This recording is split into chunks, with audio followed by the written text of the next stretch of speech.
Selamat malam, perkenalkan nama saya Diki Octavianus Silambi dengan NIM 220 611018. Di sini saya akan membahas tentang judul perancangan alat bantu jalan untuk tunanetra berbasis microcontroller.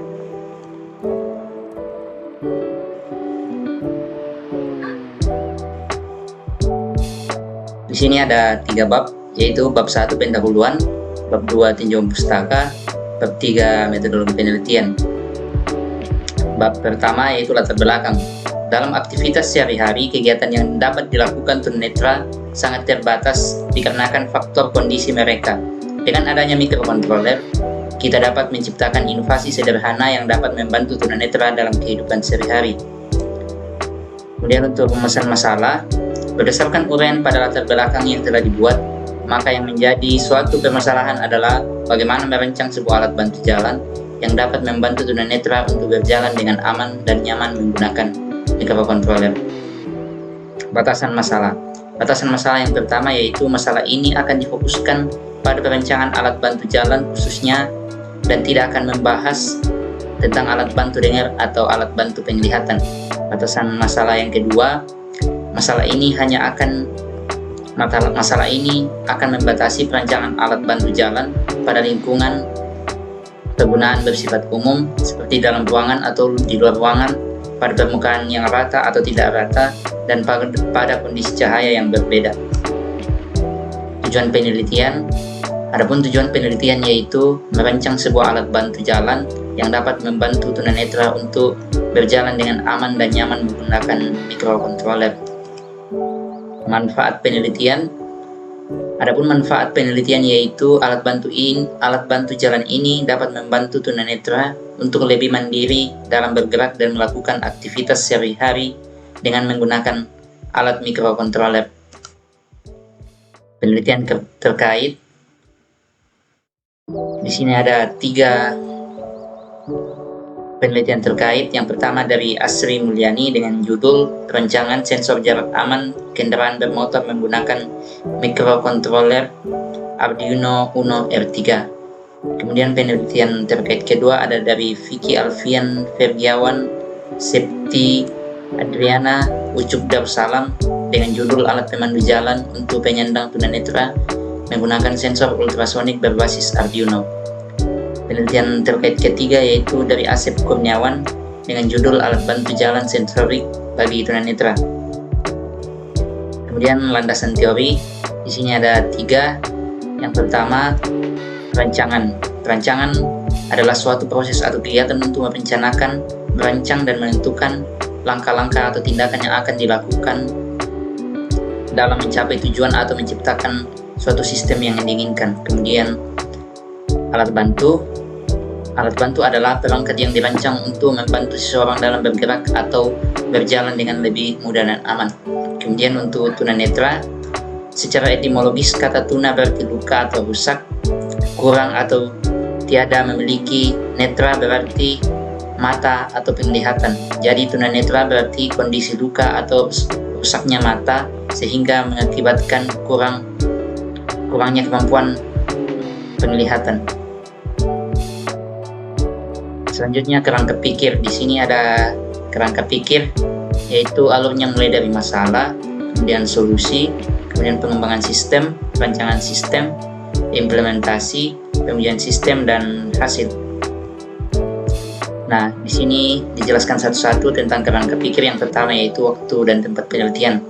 Waktu yang digunakan untuk penelitian ini dilaksanakan sejak digelarkannya izin penelitian pada bulan Juni sampai Oktober 2023. Adapun lokasi penelitian yaitu pada Bori Ranteletok, Jalan Poros Pangli Sisian, Bori Ranteletok, Kecamatan Sisian, Kabupaten Toraja Utara.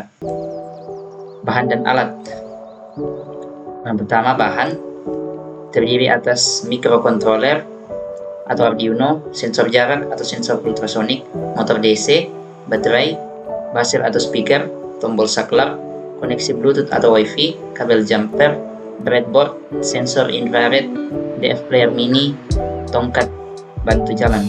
Kemudian untuk alatnya yaitu terdiri dari perangkat keras atau hardware. Yang pertama laptop HP RAM 4 GB, dengan spesifikasi Intel Celeron R CPU N360 1,6 GHz. Kemudian perangkat lunak atau software. Yang pertama sistem operasi Windows 10 Pro 64 bit. Kemudian yang kedua Arduino Uno IDE versi 1.8.19. Kemudian ada flowchart penelitian, bisa dilihat alurnya mulai kemudian pengumpulan data, identifikasi masalah, pengembangan alat, perencanaan alat, implementasi, pengujian alat, hasil, laporan, kemudian selesai. Nah, untuk penjelasan flowchart-nya, yang pertama pengumpulan data. Pengumpulan data masih terbagi dua, yaitu metode observasi dan studi pustaka. Metode observasi adalah teknik untuk mendapatkan data dengan cara melakukan pengamatan serta pencatatan secara sistematis terhadap setiap unsur-unsur yang penting yang berguna untuk penelitian. Kemudian studi pustaka, penulisan mengambil bahan-bahan yang memuat dasar-dasar ilmiah atau teori yang akan menjadi acuan dalam analisa data atau pembahasan dari beberapa sumber, buku, internet, dan referensi dari jurnal ilmiah yang terkait dengan penelitian. Identifikasi masalah. Setelah pengumpulan data akan dilakukan identifikasi terhadap data yang telah dikumpulkan, seperti apa masalah yang dihadapi. Kemudian pengembangan alat. Model pengembangan alat yang digunakan pada penelitian ini adalah waterfall. Dalam pengembangannya, metode waterfall memiliki beberapa tahapan yang berurut, yaitu requirement, design system, coding, dan testing, penerapan program, dan pemeliharaan. Kemudian untuk perencanaan alat, setelah dilakukan identifikasi masalah, akan dilakukan perencanaan alat. Pada penelitian ini akan dirancang menggunakan permodelan diagram alir. Implementasi. Pada tahap implementasi, penelitian ini menggunakan kode blok dengan pemrograman C++ dan diimplementasikan ke dalam Arduino Uno. Selanjutnya pengujian sistem.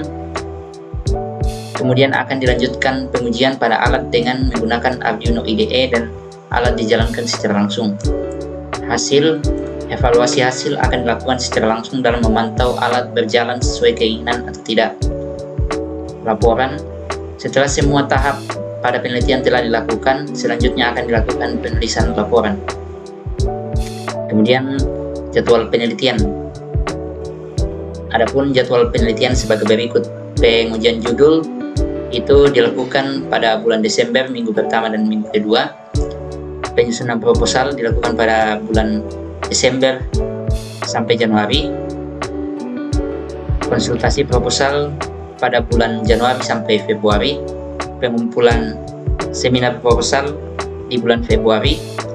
Pengumpulan data di bulan Februari sampai Maret. Analisis data di bulan April. Perancangan dari bulan April sampai Juni. Pengujian dan implementasi dilakukan pada bulan Juni sampai Agustus.